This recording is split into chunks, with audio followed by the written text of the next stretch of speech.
Okay, so I'm going to talk about my practicum experience.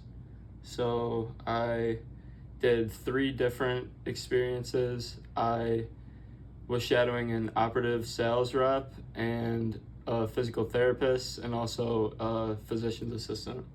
So first we're going to talk about the operative sales rep that I shadowed. Her name was Savannah Smith.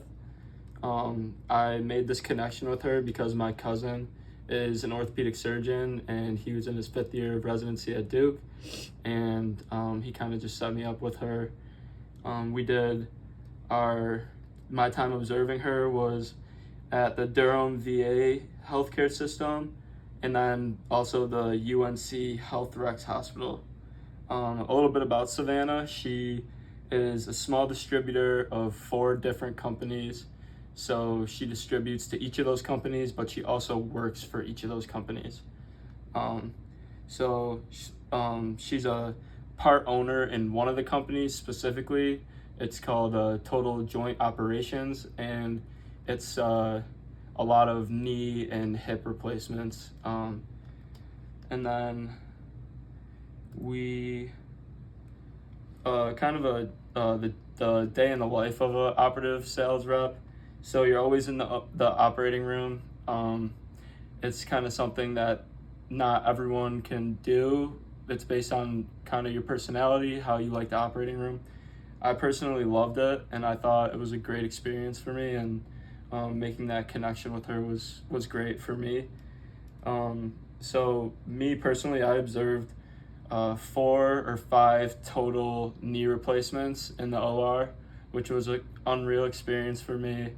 I've never been in the OR before besides that, like I said, I loved it. I thought it was really interesting.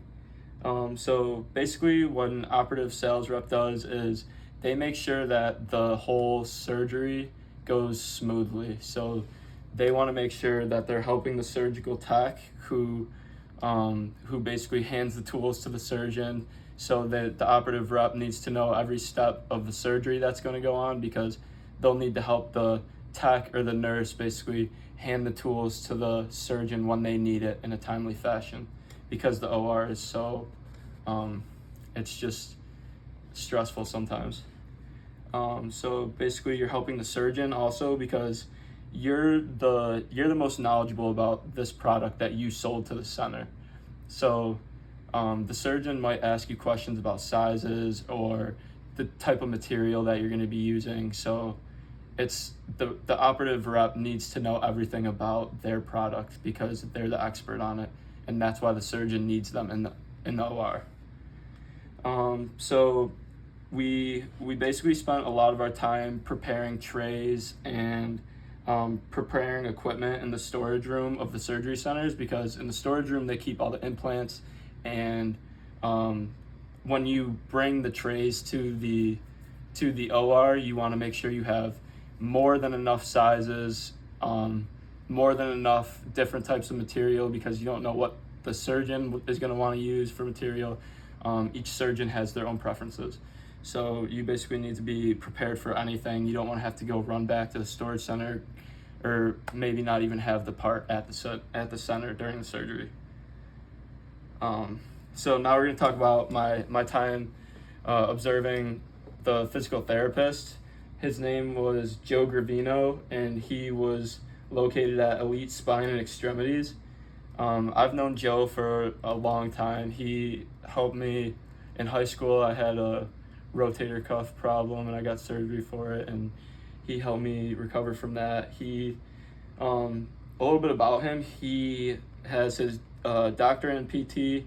He's certified for ultrasound to take a deeper look into your ligaments and basically just see what's going on in your body to a deeper level. He's also a professor at UB part-time. He himself is an entrepreneur. He built his private practice from the ground up, and he works really hard, and I really look up to him for that. So a day in the life of a PT. So basically, when I started there, I thought that it was going to be a lot of younger people coming in for like injuries, but it was mostly older people, and That's okay, but it wasn't exactly what I was expecting.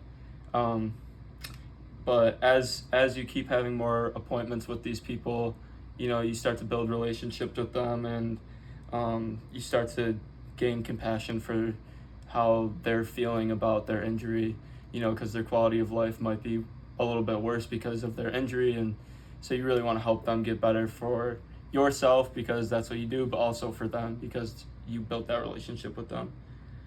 So yeah, basically all day you're assigning exercises, or basically just trying to get people to work through a different range of motion maybe, or build strength in areas that are weak.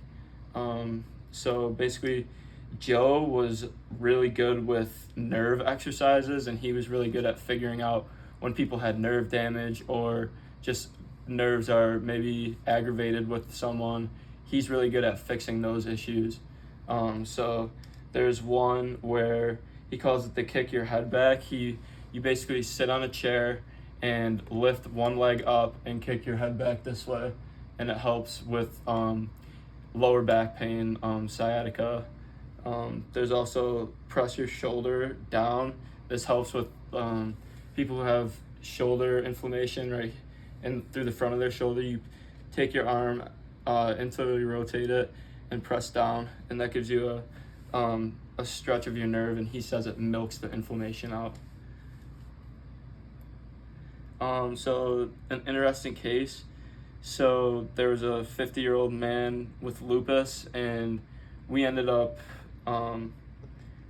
being really close with this man. He came in twice a week, Tuesday, Thursday, and he really liked me. He loved Joe. We built a great relationship with him.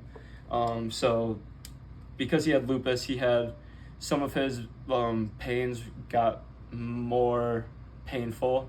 So to help him, he had lower back pain, sciatica kind of symptoms, and Joe would lift his leg and push on his tailbone to decompress his lower back, and then he would also pull on his leg to decompress his hip after pushing on his back, and then he would put his legs in a compression ice leg sleeve after, because this would just help him after we were done working on him. It would help him feel less sore after. And like I said, we built a great relationship with him. We talked about his family, his friends. We asked about his plans for the weekend. We were just really close with him. So that was a great relationship to build. The last person that I shadowed was a physician's assistant, and she works for general physicians, and Lisa Day is the physician, and she's an orthopedic surgeon that kind of runs the office. She also did my surgery when I got rotator cuff surgery that my PT helped me recover from. So the person that I shadowed there her name's Melissa Duddle. She was my supervisor, and she's a physician's assistant, and I made that connection because she's my best friend's aunt, so it was kind of easy to get in with her. She works in orthopedics, and that's what Dr. Day does as well. So my job duties while I was there, mostly I was just observing her and kind of learning all the tests and her methods of examining different patients for their injuries, but also I would just grab like injections for her, because that was a lot of what we did. So there's a lot of career options with PA, which is why I really like it.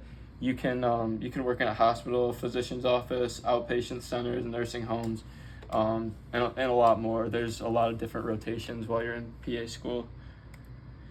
So a day in the life of an orthopedic physician assistant, there's a wide variety of injuries you see, but a lot of them are going to have injections, like cortisone or gel injections, which I'll talk about in a little bit.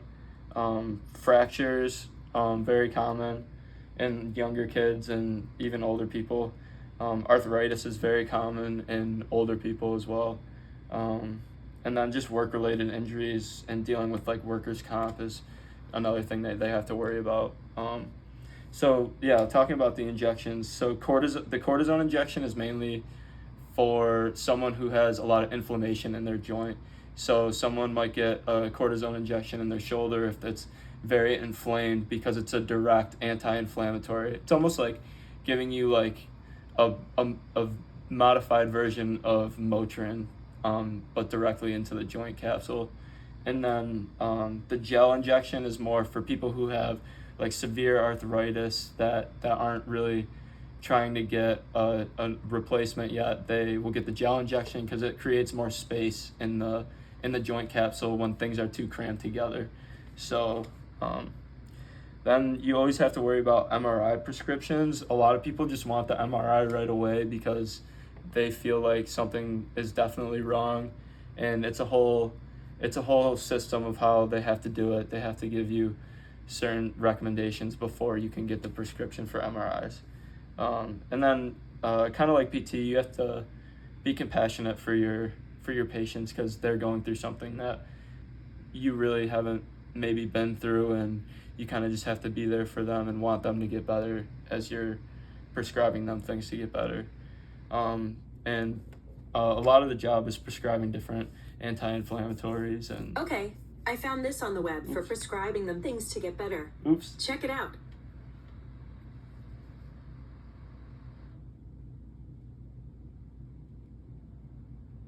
Oops. And then just interesting cases that we had during my time there. There was a lot of arthritis that I learned how to read on the x-ray. And then most people, when they had knee pain in one knee, they would have bilateral knee pain, which makes a lot of sense.